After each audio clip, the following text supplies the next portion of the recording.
Hey friends, this is DJT again, coming back to you with our bi-weekly video blog. Today I want to speak for just a couple of minutes about a belief, a core belief that I think every leader needs to have, a fearless and passionate leader needs to have. I think you have tuned in because you either are one of those people or you want to be one of those people. And so one of those beliefs is something that I have held core to my being since probably college. I think I figured this value out, this belief out in college, and that is that there's no such thing as no. I think growing up, especially in my household, my mom said no, that was it. And if any adult told me no, that was it. I heard no a lot, and one really critical time was at college, and it was in the financial aid office. I am the first in my family to go off to college, didn't have any money, and the financial aid officer, she said, you know what, this school is way too expensive for you. You should go home, go to a community college, save up some money, and then come back and try again. Now, you can only imagine how I felt. You know, my family had celebrated the fact that I am the one going off to college and gonna make something of myself. And here this lady was telling me no.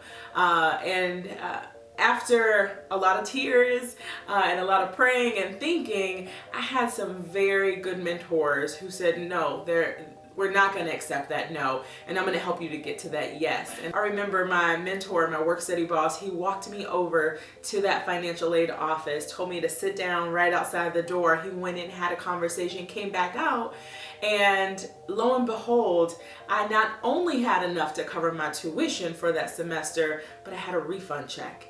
And so what that did for me in that moment is opened my eyes to the fact that there is no such thing as no. It just depends on how bad you want it and who is in your corner advocating for you.